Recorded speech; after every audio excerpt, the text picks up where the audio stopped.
From Redox and Healthcare Strategy Bullpen, welcome to Diagnosing Healthtech, the show where we talk about healthcare and the technology driving it with the most interesting leaders in the industry. Good morning. I'm Jeff Englander. I'm one of your co-hosts for Diagnosing Healthtech. I did want to start this morning with a brief comment on everything that happened in Israel. I want to send our condolences to all of the people in Israel who have been impacted by the horrible terrorist attack this past weekend. To anyone who's missing a friend or family member, we do want to say that you're in our thoughts, our prayers, and to anyone who lost anyone, may their memory be a blessing. And we hope we can bring a meaningful peace for everyone and all of the innocent in the region, including Palestinian and Israelis in a region so badly in need of it. With that, I will go ahead and introduce my co-host, Sarah Botchin. Sarah is head of customer enablement at Redox, which means that she runs around and does anything anyone needs her to do. Is that correct, Sarah? That's what I tell everyone. And also, I want to introduce our guest. Very honored to have Shawna Oliver here. Shawna is an AVP and head of global benefits and wellness at Manulife. She is up in Boston, and we welcome you. Thank you very much for joining us, Shawna. Thank you for having me. So, Shawna, can you tell us a little bit about your role with Manulife? You've been there, I think, about 8 years. And what does that mean in terms of how you help design the benefit package and helping to control employer health costs? Yes, thank you. So first, I'd like to say I'm really privileged for the role I have within Manulife. I work for an amazing company. We have an amazing culture, and we really value our colleagues. We want them to live healthier lives, just like we want our clients to live healthier lives. And so I get to spend time with an amazing team. I get to really think through what is best for our colleagues and their families globally, and how do we make that happen? How do we make sure that our colleagues, when they sit down every day at their virtual computer or at brick and mortar in our offices, really feel empowered so that everything that may be facing them, when they walk through the door, they can work on it or have it alleviated so that they can really focus on what they need to do their day in and day out. And so we think through that obsessively so that we can deliver what's best for our colleagues, their families, and our clients. Of course, we look at costs. Costs are very important to us, like they are to any organization, and we have to do things to minimize them. We also recognize that sometimes to minimize costs, you have to invest in your employees, invest in their colleagues. And that means also investing in benefits, because a dollar invested today really could prevent high cost claims tomorrow. So it is something we're constantly studying. It's something we constantly look at and evaluate globally. We look at making sure that all of our colleagues feel dignity. That's really important to us. And we really look at global equity and parity across all of our employees. That's really a comprehensive answer. And you mentioned, helping your teams to do and stay focused on what they're trying to do and take advantage of what you have and what you offer. So how many people are there on your team that's helping you do that? We are small and mighty. So I would say we have about between the U.S. and Canada, from my direct and indirect reports, we have about 10 people, and then I have what I would say is a peer team in Asia, our total rewards team, which is larger. It's probably around 30 people. We are in about but their role isn't specific just to benefits. That's all of HR. They handle everything in Asia, from compensation to learning and development. We operate in almost 40 countries. So we, our HR partners in Europe and in the Caribbean and in South America also handle benefits as well. So we do the best to support them from a center of excellence model, and continue to think through how do we support everyone the best we can through evolution. Right? We're always improving. We're always trying to do the best. And how would you compare the size of your team to other teams in the industry? And does it differ, say, maybe in financial services, where you might have a a slightly higher reward than you would in maybe manufacturing. Could you talk about that a little bit? Yeah, I mean, in my ideal world, I'd have a much bigger team. I think we could all say, we are lean. I think across any industry that you're in, I think staffing is looked at through a lot of scrutiny today. And I think everyone needs more help. We may given the size of our organization, we have 40,000 employees globally. We may have more just given the amount of employees we have and just the sheer volume we have that needs to support that. But as much as you can outsource and as many, Lean Six Sigma principles that you can put in there and efficiencies that you can gain through things like that and centers of excellence and outsourcing, there is a minimum number of staff that you need to have when you have really progressive solutions in place to make sure that it runs efficiently. And you can have the best program in the world, but if it does not run well, it is not a good program. Well, let me ask you one more, and then I know Sarah wants to get a couple in that are near and dear to your heart. Can you tell us about what you're seeing in terms of healthcare costs and cost drivers? And did you see a lot of pent up demand in terms of what happened during COVID and what's happening with that? Absolutely. So, it is absolutely true. We saw a very, what I would say, unprecedented series of events that happened through COVID. Mhm. Absolutely, services were delayed. We saw demand really shift post-COVID as services opened, backlogs got cleared. I think nationally we're very aware that there's a staffing shortage. So Mhm. I think for the most part, we've seen backlogs cleared. I think the staffing shortage is real. One of the things that is really concerning, I think, for all employers right now is preventive screenings have never been what I would say they should be, right? So if you look Mhm. at NCQA data, looking off of HEDIS scores right now, things like breast cancer screenings, maybe post pre-COVID, we're maybe at about a 70% compliance rate for the AMA guidelines. They right now they're about 70. They used to be about 73. If you looked at things like colonoscopies, they used to be about 78. They're down to they used to be about 68. They're down to about 62. Hmm. In an ideal world, that's not a good number, right? I mean, Yeah. people should be getting really good screenings. But what we know is people have delayed these screenings. They're not getting them. And despite some of the newer solutions that might be out in the market, the reality is that people aren't getting screened. Once you delay something like a mammogram or cervical cancer screening or a colonoscopy, the probability of you delaying it again is a lot higher, right? You've got Mhm. comfortable with the thought that I decided not to get this. I'm not going to get it again. So then what happens? What's happening now, and we're seeing it across the nation, is that when people are finally going in, they're going in because something's off.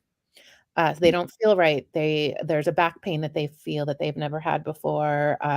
There's a hip pain that they've never had before. And what's happening is they're going in and they're getting diagnosed with later stage diseases, later stage cancers that maybe could have been caught earlier and weren't. So there's misdiagnoses, there's later stage findings, and so the pressure on the system today is really dealing with a lot of later stage care. So high cost claimants are unlike anything that's putting pressure on the system today that I've seen in my 25-year career in this industry. Um, we're seeing $1 million claims hit our books in March, right? Come March, April. There was a point in time if you had a claim that size, you would kind of chuckle and say to a peer, sorry about the hemophiliac child you have in your pool. And today, it's not that. There is the number of cancer patients or really Mm. complicated cardiac patients is high. It's happening. Um, Everywhere. I feel like every pair that I'm talking to is saying that they're dealing with this. Is this our new baseline? Or is this a couple year fallout anomaly given pent up demand? I'll honestly tell you, I'm not sure. I've talked to leadership at a couple of our national health plans. They are seeing it in their own employee populations, but they're not necessarily seeing it across their book of business. So I would say the jury's out on that one, but it is very real. I think a lot of articles we're seeing today, Kaiser Family Foundation are saying that national trends in healthcare are up in double digits Yeah. for the first time in a long time. It is highly being driven not only in cost increases, staffing increased costs, but it is these really high cost, high claimants that are coming in like we haven't seen before.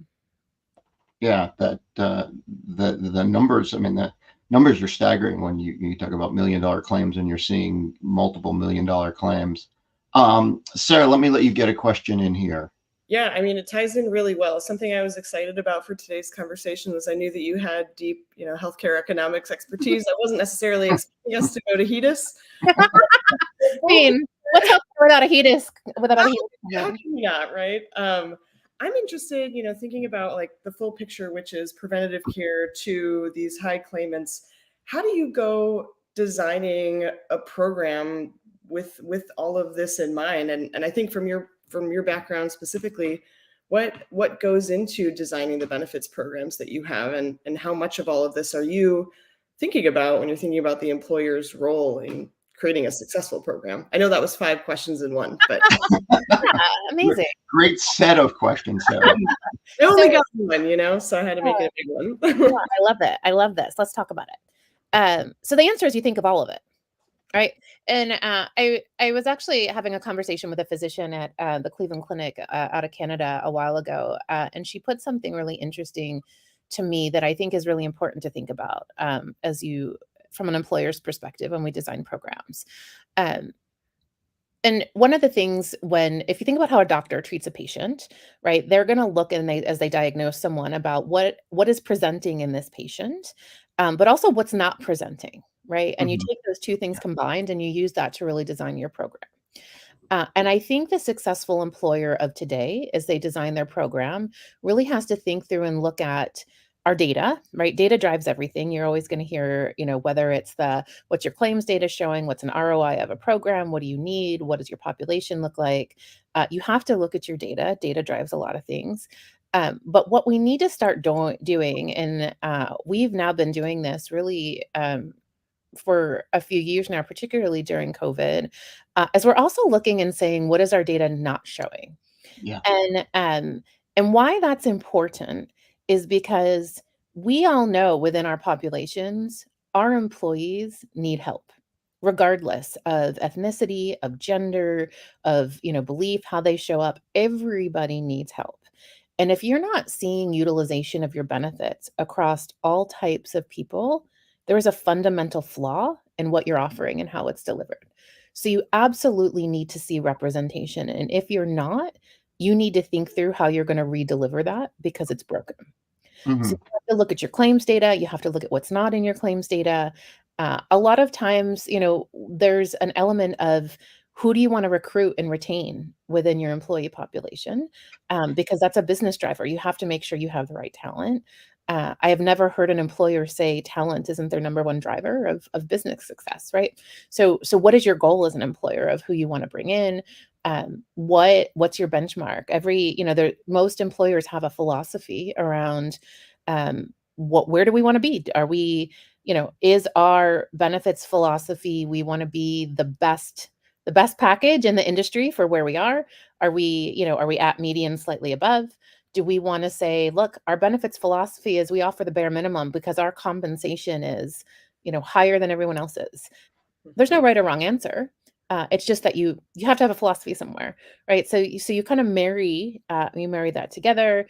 You understand your business priorities of what kind of flex can you tolerate from an overall cost perspective.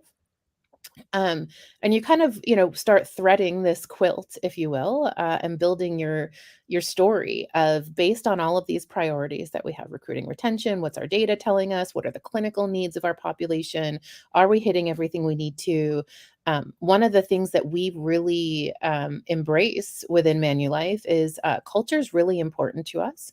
Our values are really important to us.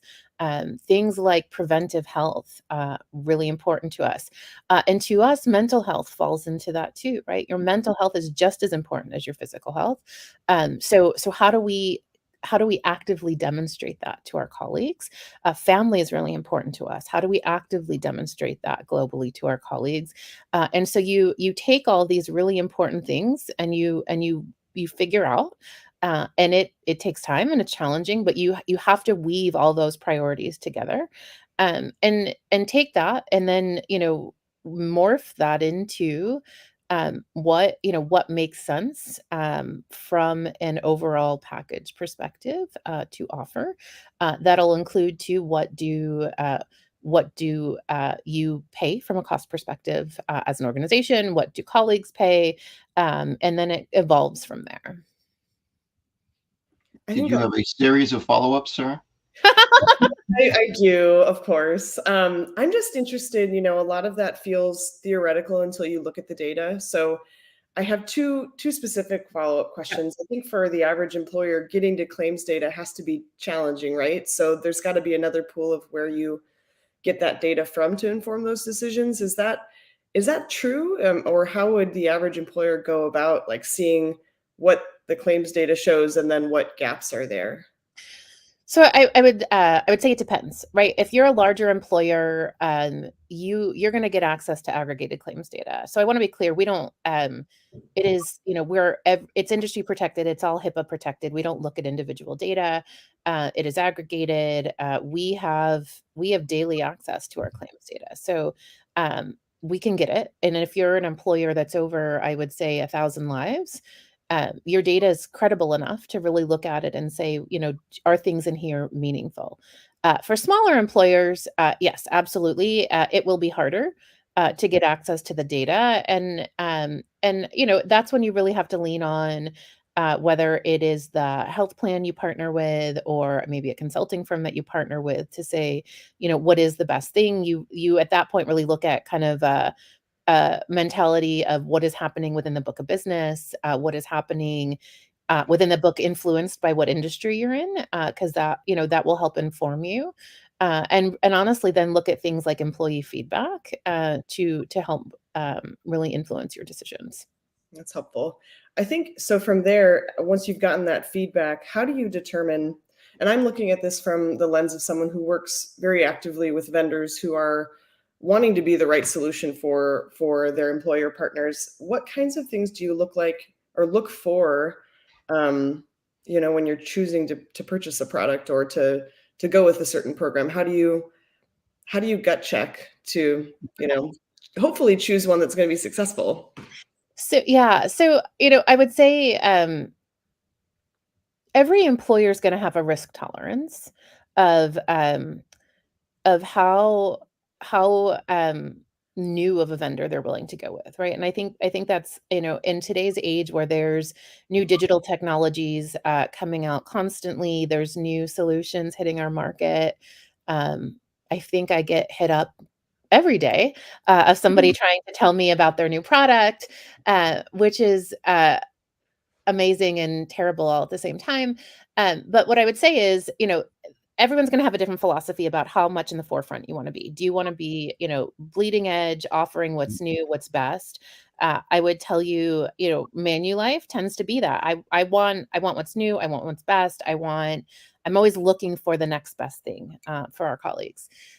You're going to have so that's let's pin that for a second, and then you're going to have some employers that are going to say, um, I need it to be in place for a while. I need it to be a very proven solution. I need something that's been here for a long time, and I won't consider someone if they haven't been here for insert X number of years. So there's going to be that first hurdle before you're even going to walk through the door. I would then say um, most employers are going to have a strategy of what they're trying to accomplish, right? We know what's in our data. We know if we see diabetes claims trending. We know if we see cancer trending post-COVID, which, as again, most employers have. We know if we've seen an uptick in our disability of people who are having musculoskeletal issues and maybe need to think about a new solution in that place. So, um, in my opinion, the employers who are the most successful are the ones that are say, I'm going to sit down. Here's my 3 to 5 year strategy of what I want to see happen within my population. These are the things we're going to focus on. And this is how we're going to put that together and pull partners in potentially or leverage how our existing partners are going to evolve over the next couple years so that we can bring that to our colleagues and their families. There might be then that occasional like new shiny object that comes in, and you might say, "Hey, we need to think about it and pause and bring this into our solution." But you've got to have a stance and a philosophy of what you're trying to accomplish within whatever parameters are important to you within your organization to really be able to be successful, if you will. Otherwise, you're never going to be able to measure. You're never going to be able to say, "Did we accomplish what we started?" And candidly, there are always going to be employers that are constantly chasing the next best thing, and that's fine. And if that's your approach, that's great too. But if you're constantly, hopscotching from one solution to another, you're never going to be able to say, what did we accomplish, or are we improving the health of our employees, are we making a dent? And if you're constantly just taking feedback from people saying we should do insert this program and then do insert that program, it's hard to really manage and get control because there's no rhyme or reason to what you're doing. And it's hard. It takes a lot of discipline. You are always going to hear people say, "Hey, this senior executive is really great friends with a person that knows a person that started this company." But you've got to have the discipline to say, it's great. Here's our focus. Here's why it's our focus. Here's what we're trying to achieve. Here's how we're going to measure it. And this is why it's the best thing for our colleagues and their families. So let me follow up on that. Shawna, you mentioned that you're kind of cutting edge. And one of the things we've run into as we try to counsel, startups are trying to sell into employers and providers and payers is to think through, if they go through the pilot or if they get an initial project and it grows out to a large employer like yourself, how is that going to scale? What are they going to do to have the resources in place? How are they going to make sure they have the support and everything they need to do that? And think through all of that kind of almost before the first presentation. So from an employer's perspective or from a client's perspective, what do you do to evaluate that to make sure that if you are looking to go with someone who's relatively new, that they have what you need to inspire the confidence that, hey, I'm going to roll this out and I don't want to get a call from a senior executive, 3 weeks from now that his wife and kids couldn't get X, Y, or Z, or her wife, and, or spouse couldn't, et cetera.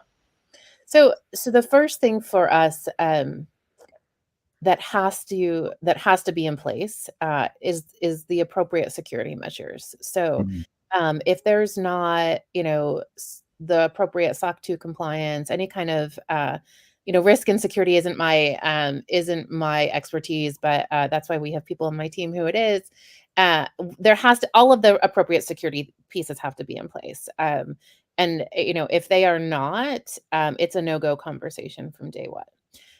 Presuming that that gets over it, I've got a team of really smart, amazing, experienced people, and I would say you ask questions, you poke a bit, you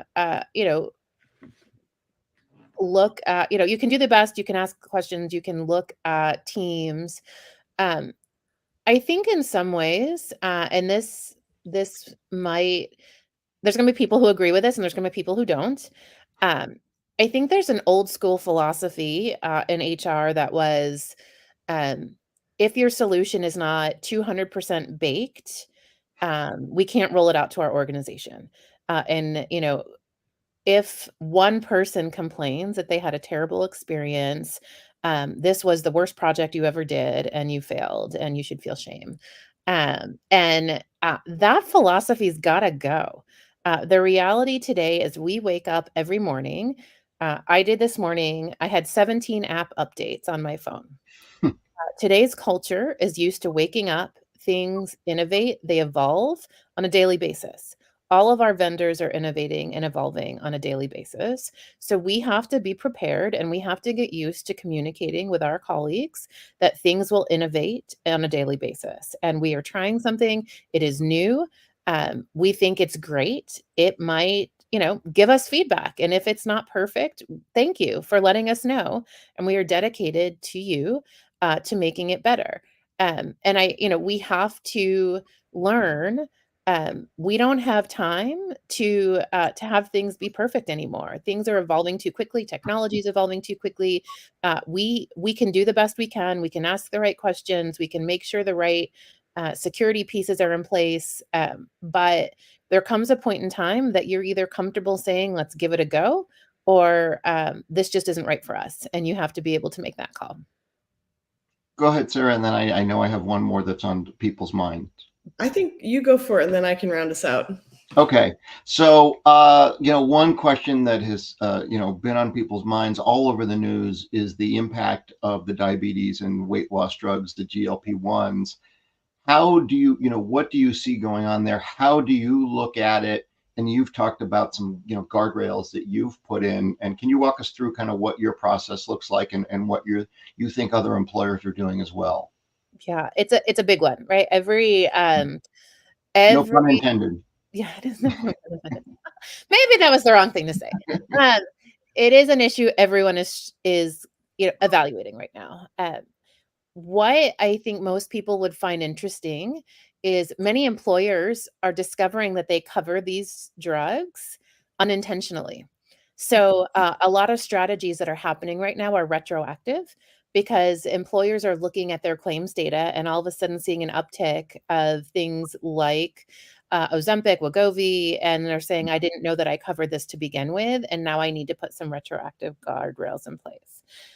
So there is going to be a pullback on the system because there was an unintentional push that happened that employers are now putting some guardrails around. So what do you do? The reality is that there's a lot of really great marketing out there, and a lot of it is really misleading. Um, if you actually look at the data, here's what the data is going to tell you. Um, for people that take these drugs, particularly for weight loss, over 55% of the people that take them don't don't comply with how you're supposed to take it, Yeah. and they fall off within a year. What we also know is that these drugs cost about $1,000 a month on average, right? Depending on your pharmacy Yeah. contract. We also know that according to the labor statistics, the average employee right now is staying at a job about 2.3 years, right? So you don't have long tenure. We also know, I saw a survey recently that said 44% of employees surveyed said that they would stay at a job longer if these particular drugs were covered. I Oh, might say interesting. that that survey was biased, or the doctor in me would question how that survey was written and if the data was clean, but it is a data point that's out there on the market. The other interesting fact that we need to contemplate is that a lot of these drugs are recommending issuance for people that have a BMI of 27 or higher. And I Yeah. would also question, is that right? For a lot of patients that fall into this spectrum, they who have a higher BMI, we know that a lot of them have medical issues, comorbidities that have gotten there, but a lot of them have also had lifestyle choices that have gotten there. And if we look at the history of different weight loss treatments, we know that after a point in time, with the best attempts at behavioral change, old habits die hard. And the efficacy of these programs has waned, and a lot of weight gain has come back to participants. Yeah. So, with all of this said, right, what do you do? Because even if you try to put some of these programs in place, the reality is you might end up having to cover these drugs in perpetuity. And as an employer, do you want to cover something $12,000 a year forever? Um, so it's hard, right? I can't tell you that there's a right answer. What I can say is, I think every organization needs to reflect on their values. They need to reflect on what's important to them. I also would highly encourage everyone to really reflect on the industry that they're in. What types of employees do you have? What do you do? If I'm a manufacturer, if have a lot of trucking types employees, I might think very differently than if I have a lot of white collar employees. I would absolutely have guardrails in the program in place. We, for instance, in our program, actually, you have to submit lab data Right. so that you can, we cover it. But we cover it with clinical necessity and want to do it in a really responsible way. There is yet to be a medical study that actually proves the investment today, when looked at predictive medical claims, that the dollars are actually going to show you an ROI. Hmm. So it's Interesting. not to say that these shouldn't be covered, but it's just to say it's early. I also get really concerned about the potential addictive nature of some of these drugs for Hmm. participants, and honestly, the body positivity image issues that come with this. Yeah. Thank you very much, Shawna. That was really, really comprehensive. I think, to get to your point, I think there's still a lot of research that needs to be done, and having a system in place and not just mass prescription of the drugs as some people have envisioned is going to be the case. Go ahead, Sarah. I know you wanted to get one in and wrap us up. Yeah, I've got at least a final one. It ties in. I mean, the segues have been great. If I think about the comment you made about Ozempic potentially being, or these drugs being something that you would have to purchase and pay for monthly, that sort of comment is somewhat juxtaposed in my mind with some programs that require a certain amount of midterm or longer term investment. Mhm. When I think about them being deployed successfully or not, you mentioned mental health being a big priority for you and your company. I would love to just ask broadly about how you've structured the mental health benefits that you have.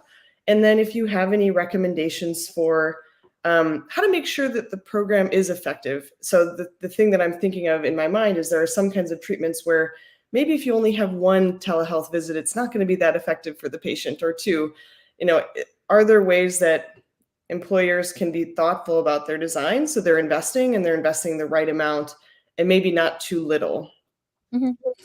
Another stacked question here. So I think I'm gonna start with the end and then kind of build my way to the beginning of your question. So the first thing I would say, a statistic that a lot of people overlook is the fact that about 90 to 92% of behavioral issues can actually be solved through primary care.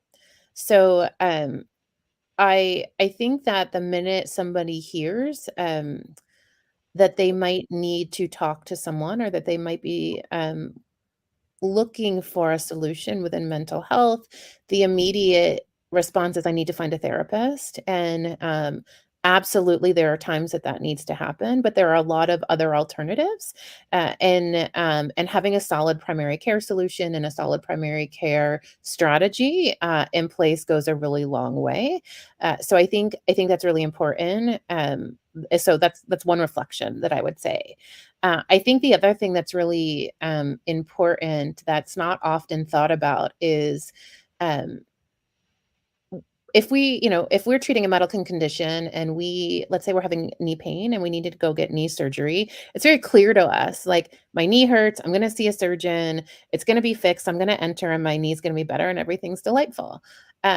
When it comes to mental health, it's not that easy, right? Like, you're going, you don't feel so well, you want to talk to someone, you think you need a therapist, but you're not sure, and then you meet with them, and then what is it? What's going to happen? How do I know what to say? Is there a goal? How do I know when I'm done? And so there's more questions than answers, and so it makes it really daunting in some ways. Like, what does this look like? How do I feel? How do I know it's the right person? So in my mind, it's an employer's job to continue to educate, to continue to work to say it's okay, to continue to make conversations around mental health and mental health training part of every day within an organization. So, training for managers is critical.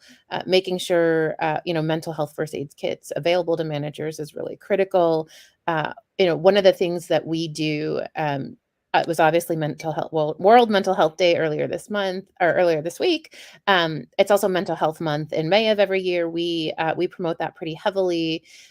One of the things we did new for us this year is we started a series internally called "Your Benefits Are More Than Copays and Deductibles," and so once a quarter we host a session where we do a deep dive beyond, hey, if you're in this plan, you pay $25, but really to kind of get into the nuggets of here's all the good stuff that's buried in your benefits and how you should be able to use it. And in May, we talked about mental health. And as part of that meeting that I hosted, I talked a lot about my personal I need help moments along the way, where I have sought therapy in different points in my life. And what was really beautiful about that is the number of people that I had contact me afterwards saying, to hear a leader within our organization talk about this was really impactful to me. Mhm. And we actually had an internal thread start of this was my I need help moment of people sharing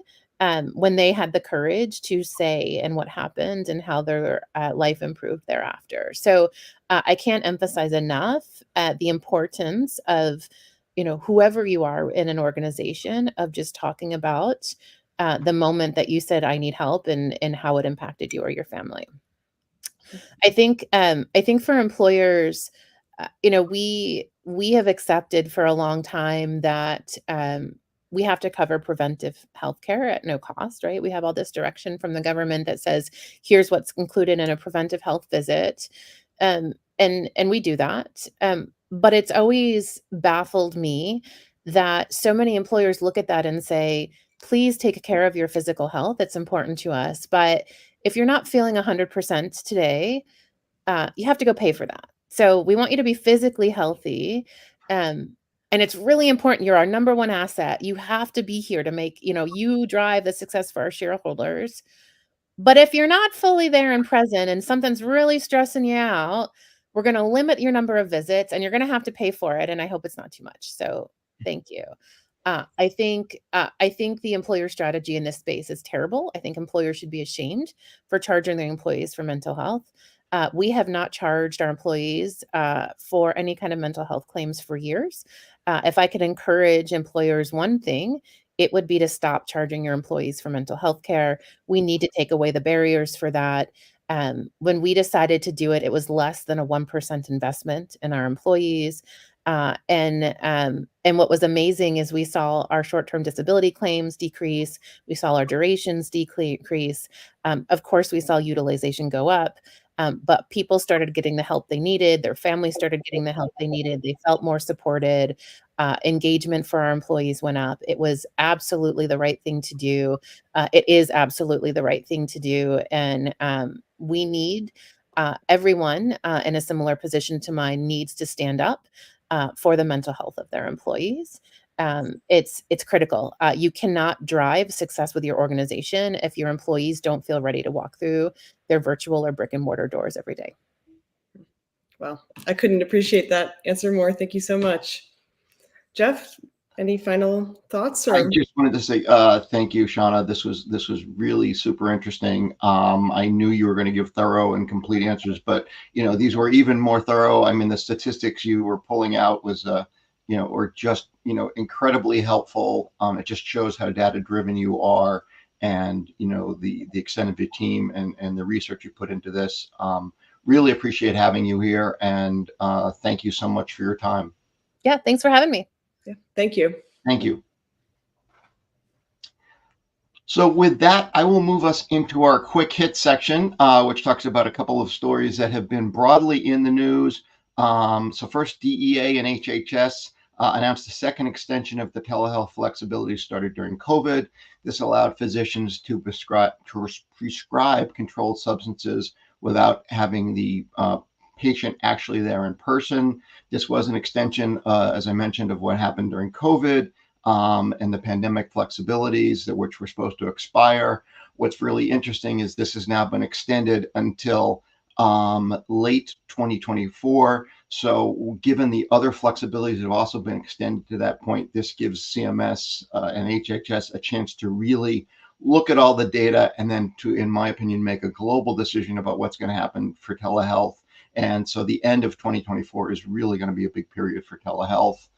Next up on the list, Costco was accused of sharing users' health data with Meta, and AHA urges lawmakers to roll back tracking for online restrictions. Both of these have to do with pixels and pixel tracking that are embedded into websites.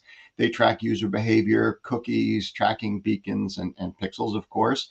And the data is shared for marketing purposes. Sometimes some of this data can accidentally or inadvertently get PHI. So for example, if you go into a hospital or provider's web app or a third-party app and you're looking at data on HIV, on cancer, on possibly gender identity, and that's where it can happen. And also the HHS Office of Civil Rights has said in their guidance that if someone goes into your app and this data is captured and then shared inadvertently, whether or not they are a client of yours, you are subject to the restrictions. That is part of what the AHA is trying to get you to get them to peel back. The interesting points here, two things I would highlight is if you have website privacy policies and banners, and if you think if people accept these, that's going to get you out of the HIPAA restrictions. I would say advice I've gotten is no, that's not the case. The other thing is you should not implement tracking pixels within a vacuum. This isn't something that marketing, no offense to anybody who's in marketing, should be doing alone. You should be doing this in concert with IT. You should be doing this in concert with your compliance and legal teams. And you should be doing this all in the bigger context of a risk management strategy. Also, the FDA, in our next story, the FDA had okayed the first DNA test to address the predisposition to certain cancers. This was a very large step, for a broad panel. FDA approved Invitae's common hereditary panels that looks at 43 potentially genes for cancer. The test had 99% accuracy.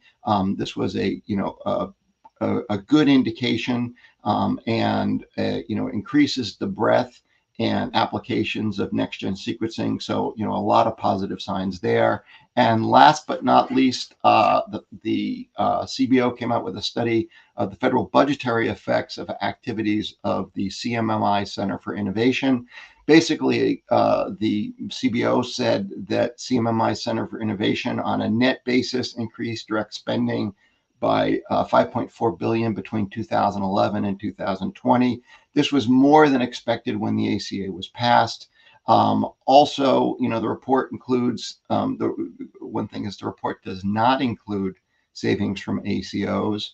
And the CBO is now projecting that CMMI will spend an additional $1.3 billion between 2021 and 2030.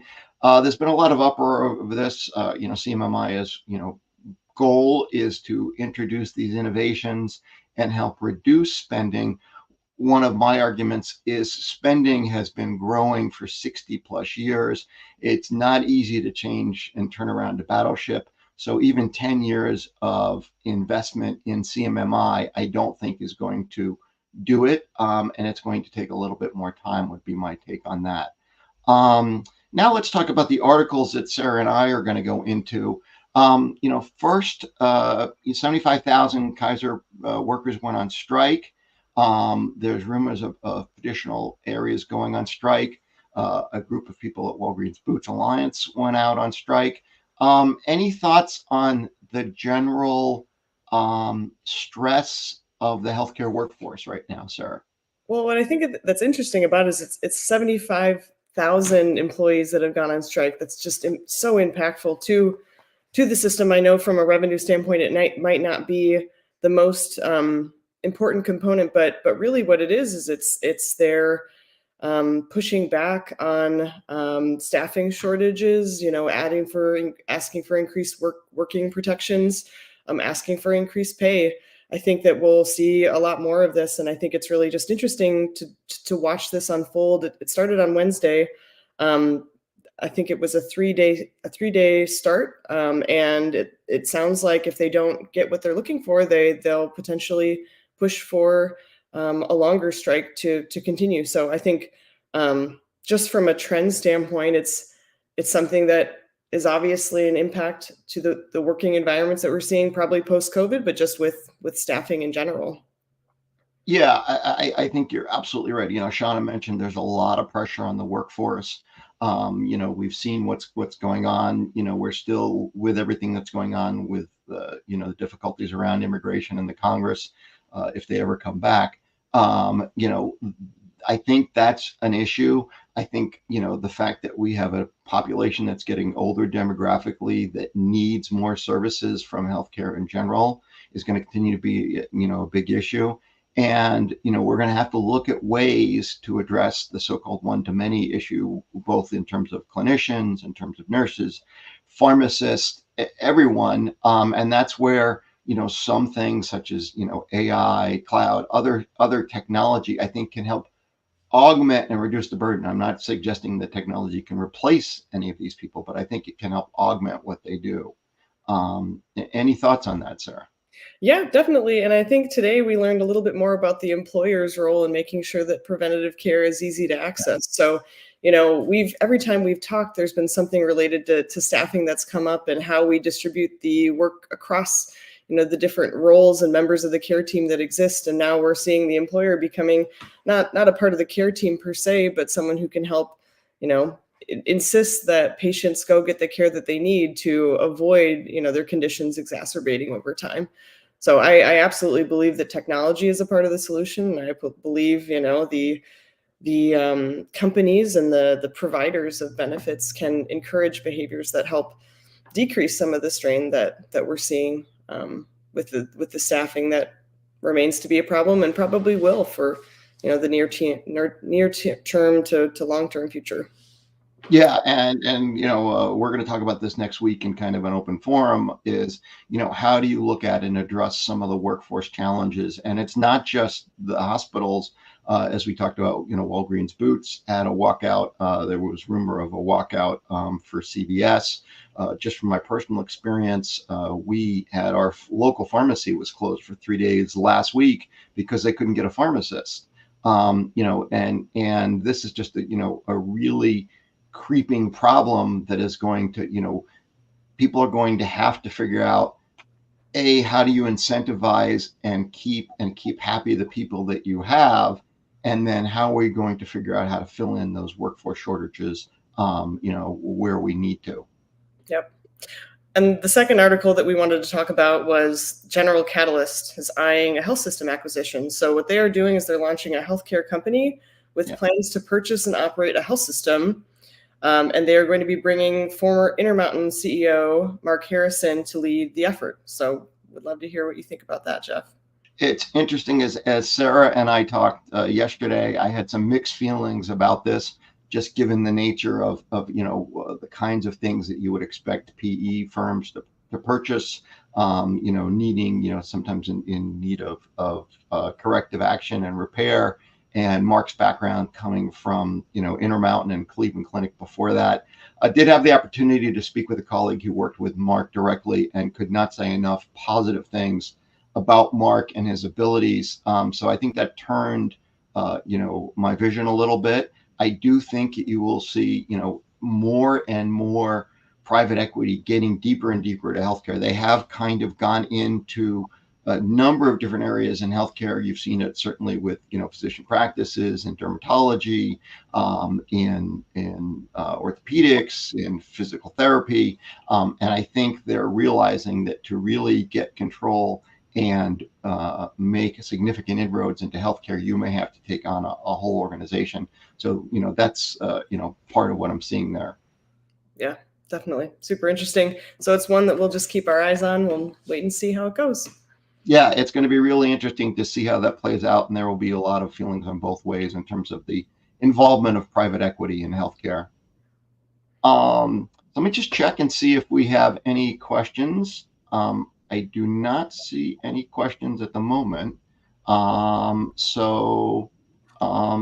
Let me just say, thank you from those of us here at Healthcare Strategy Bullpen. We really appreciate Shawna's time. We appreciate, your time.